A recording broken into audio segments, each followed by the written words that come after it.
બોલ હું કામ હતું? મારે કાંઈ કામ નહોતું. આ તમારા મમ્મીનું મારે કામ હતું.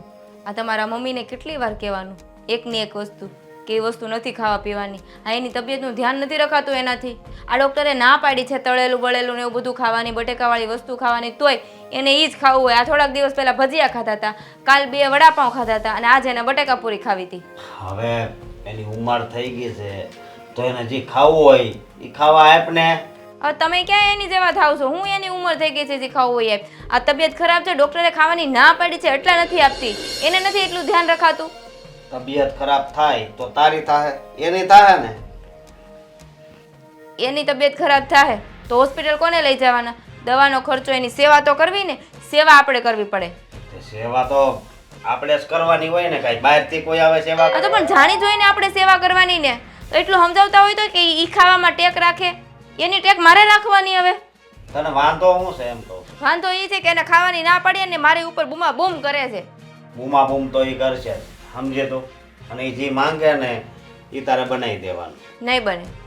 એ જે માંગશે ને એ નહીં બને. કારણ કે ડૉક્ટરે જે વસ્તુ ખાવાની ના પાડી છે ને એ વસ્તુ તો હું એને બનાવી જ નહીં દઉં. અરે બનાવી દેવી પડશે. હું નહીં બનાવી દઉં. એની ખાવાની ટેક રાખવાની જવાબદારી છે ને મારી છે. આ દામિની વહુ ભલે બધું એને બનાવી દે પણ હું એને નહીં બનાવી દઉં. ભાઈ અત્યારે હવે એવું બધું ઠીક. હવે એની ઉંમર થઈ ગઈ, બિચારાને ખાવું હોય તો ખાવા દેવાય. તો કેમ તમારા મમ્મીને તમારે વેલાહાર ઉપર મોકલી દેવા છે? બસ હવે કાંઈ નહીં, એક શબ્દ આગળ બોલતી.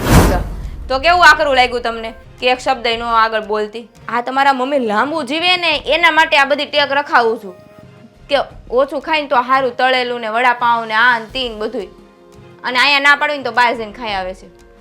ભલે ને ખાઈ આવે, બરોબર. બાકી તું આ ઘરની વહુ છો, બરોબર. તો વહુ થઈને રહે ને, હું કામ તું માં બનવાની કોશિશ કરતો? હે? માને માં બનતા ન આવડતું હોય ને તો માં બનીને રહેવું પડે. આ મને કેટલું સંભળાવતો હતા તમને ખબર છે? અમે ઉંમર મોટી થાય ને અમારી તો અમારો જીવ છે ને નાના છોકરા જેવો થતો જાય. એટલે અમે જે કહે ને તમારે બનાવી દેવું પડે. એ હાચી જ વાત છે ને. હા તો ઉંમર મોટી થાય ત્યારે તબિયત સારી હોય તો બનાવી દેવાય. હા તબિયત એની દિવસે ને દિવસે કેટલી બગડતી જાય છે, કેમ એને બનાવી દેવું? એટલે ભાઈ હવે જો મારી વાત સાંભળ. આ ધરતી ઉપર બધાય માણસ આવ્યા છે ને તો જ્યાં સુધી શ્વાસ એનો ભગવાને લખ્યો હોય ત્યાં સુધી જ ટકે, બરોબર. પછી ખાય તોય ભલે, ન ખાય તોય ભલે, સમજે તો. બાકી બધી કહેવત છે, ખવડાવવાનું, ખાધે કાંઈ ને કાંઈ. આ તમારો તો મતલબ એવો થયો ને કે ખાઈ ખાઈને મારી નાખો એમ.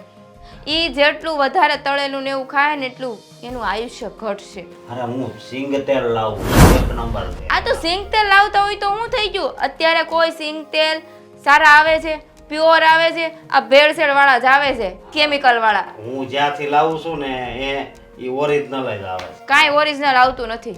અરે મને પૂરો ભરોસો છે. તો મને કેમ કાંઈ કોઈ દી નોચ્યું? તમે નાના છો ને એની ઉંમર થઈ ગઈ, તું મને કઈ ન છું. એને જે ખાવું હોય ને એ આપી દેવાનું. હવે છે ને તું મગજની નસ કે એમાં. તમાર મગજ છે તો તમારી મગજની નસ ખેંચો. નથી તમને મગજ કે નથી તમારી મમ્મીને. જો તમારામાં બેમાંથી એકને મગજ હોત ને તો એમ કહેત કે નહીં ડૉક્ટરે ના પાડી છે ને તો આ તળેલી વસ્તુ નહીં બને ઘરમાં. આ વાત તે હાચી કરી. મારા મગજ નહોતો ને એટલે તારી જેવી હારે લગત છે. હા એ વાત સાચી હો. તો પછી નકર તો નો આમ હું લાવત ઇન્દ્રની અપ્સરા લાવત આમ આમ કરી. અપ્સરાની વાત નથી પણ આમ ઘરે કે ને એ કયું કરે.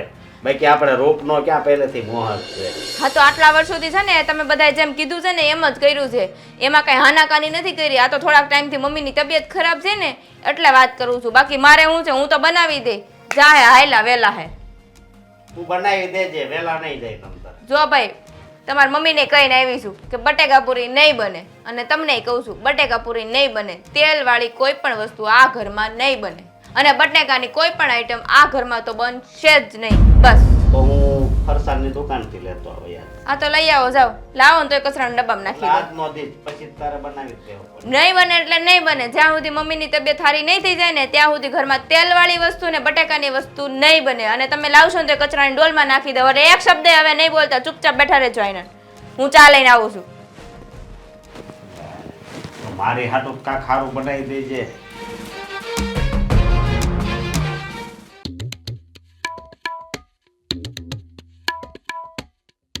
હાશ, હા સારું થયું ભાભીએ રસોઈ બનાવવાની ના પાડી દીધી, નહીં તો અત્યારે બટેટા પૂરી બનાવવાની. હં.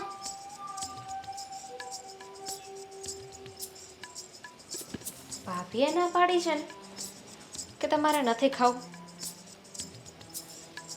તો મારે તો બનાવી દેવું જોઈએ.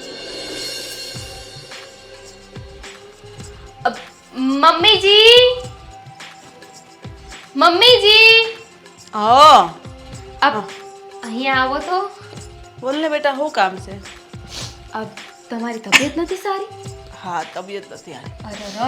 અરે તમને ખબર છે, મને તાવ આવતો હોય ને તો મારા મમ્મી છે ને મને ફેવરેટ ખાવાનું બનાવી આપતા. હું નાની હતી ને ત્યારે, એટલે મારો તાવ છે ને આમ ચપટી વગાડતા ગાયબ થઈ જતો હતો. અને મને તો એવું લાગે છે કે બધાય આમ એવું જ હશે કે આ મનપસંદ ભાવતી વાનગીઓ આપણે ખાઈ લઈએ ને તો સારું થઈ જાય. શું કેવું તમારું? સાચી વાત છે બેટા તારી, તે 100% સાચી વાત કરી. અંકિતાને કઈ કઈ થાકી ગઈ, મારી વાત જ નથી માનતી. તો શું ખાવું છે તમારે? બટેકાની પૂરી ખાવી છે અને મરચાવાળા ભજી. બટેકાની પૂરી, મરચાવાળા ભજીયા. અરે આની સાથે સાથે તો છે ને આ ઓલી પૂરી અને બટેકાનું શાક બનાવી દઉં તો, અને સાથે દૂધ પાક. ઓહ, વાવ, બહુ ભાવે મને દૂધ પાક. હો બેટા, બહુ જ ભાવે. તો આમ એમ થાય કે હું અત્યારે હાજી થઈ જાય. જો નામ પડતા જ મને શરદી બંધ થઈ ગઈ. લે, મને ખબર હતી આ તમારે છે ને ફટફટ ખાઈ લેવું જોઈએ. એક કામ કરો, હું છે ને અંકિતા ભાભીને બોલાવજો, અમે બંને બનાવી નાખી. અરે ના રે ના બેટા, અંકિતાને નહીં બોલાવતી. એ તો કેટલી ના પાડે છે, કાંઈ બનાવી જ દેવાની ના પાડે છે. ડોક્ટરે આમ કીધું ને તેમ કીધું ને એમ કરીને ટાળી દે છે વાતને. અરે હાય હાય, આવું કર્યું? તો હું આવું કરાતું હોય છે? અરે તમે અમારા સાસુ છો અને તમારું તો ધ્યાન રાખવું જોઈએ. આ તમે તો જો કયો ને એ અમારે પહેલા કરવું જોઈએ. આ સાસુનું કીધું નહીં કરી તો કોનું કીધું કરશું? તારા જેવી ડાય દીકરી તો હું ભાગશાળી કહેવાય કે મારા ઘરમાં તારા જેવી છોકરી મારા ઘરની વહુ બનીને આવી. પણ ઈ ભૂત જેવી સમજતી જ નથી. ખબર નહીં એના બાપની ઘેરથી બધું લઈને આવીને કેમ હાંસવીને રાખવાનું હોય એમ મારી અરે વાતું કરે. તમારા જમાનામાં જોવો, આ તમે તમારા સાસુ સામે કાંઈ બોલી શકતા હતા? કોઈ આમ નહોતા જોઈ શકતા, આમ રાખવું પડતું હતું. હાચી વાત છે. પહેલા તો લાજુ કાઢતા અને ધણી હામાં બેઠા હોય તો હાહુની લાશ કાઢવી પડતી, મોટી મોટી હાહુની લાશ કાઢવી પડતી, બધી ટેકો રાખતા ને કોઈ દી હામું આમ જોયું નથી જીભડો કર્યો. 1.5 હાથનો જીભડો કરે. તારા જેવી સમજુ વહુ વળે ને તો એ નિરાશ છે. હો, પણ તમે ઉપાધિ શું કામ કરો છો? હા, અંકિતા ભાભીએ ભલે ના પાડી દીધી, હું છું ને તમારે મને કહેવાય ને. તમને મારા ઉપર વિશ્વાસ નહોતો? મન પણ હા મગજમાંથી નીકળી ગયું. એ મને પૂછવા આવી મમ્મી હું રાંધું, મેં વળી એને કીધું. ભૂલ થઈ ગઈ. લે મારે કાંઈ વાંધો નહીં, હું છે ને તમારા માટે દૂધ પાક, આ તમને જે પૂરી ભાવે છે ઈ, ભજીયા અને શાકપુરી બનાવી દઉં. અરે મોઢામાં પાણી આવી ગયું. દામિની, તું કેટલી હારી છો, મારું કેટલું ધ્યાન રાખશો, મને જે ભાવે તું બનાવી દેશો. હાસી સેવા ગઢિયાની આસ કહેવાય. લે, તો મને તો છે ને મારા મમ્મી મને શીખવીને જ મોકલી છે, અને ચોખ્ખું કીધું છે કે તારા સાસુ કહે ને એમ જ કરવાનું. એમ ન કર્યું ને તને ઘરમાં ખીચાય ને તો અહીંયા પાછી આવતી જ નહીં. સારું કહેવાય. આ મા બાપના સંસ્કાર આમ દેખાય. હો ભાઈ. અને મમ્મી, આ તમે થોડી મારી સાસુમાં છો, તમે તો મારા મમ્મી છો. મારે તમારી સેવા તો કરવી જોઈએ કે નહીં? સાચી વાત છે બેટા, તું મારી દીકરી જ છો ને, એટલે તો હું તને લાડકોટથી રાખું છું. પણ ઓલીને મારી કિંમત જ નથી કાંઈ, ગમે એટલી હાસું. તને મારી બહુ કિંમત છે. હો બેટા, સાચું કહું, હવે છે ને અંકિતા ભાભી એવું સમજે છે કે તમારી ઉંમર થઈ ગઈ છે, તમારે હવે આવા ચટાકેદાર ખાવાનું ના ખાવાનું. તો હું જીવ નથી, મારો માણા નથી, અમને નો ખાવાનું મન થાય. સાચી વાત ને, થાય ને. તમે સાસુ છો, સાસુ આમ થોડી ને બહુ કહીને માની લેવાનું હોય. તમારા સામે બોલાય. જો તું અમાર હામી આવા જાય પછી જો એને લંગડાઈ નાખું.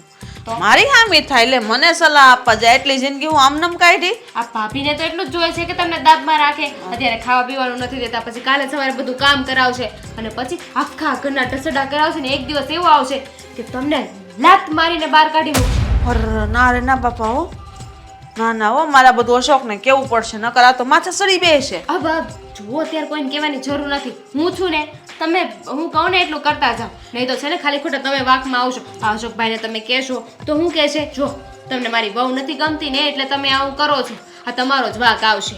હાચી વાત છે. હો ના કાંઈ નથી કેવું.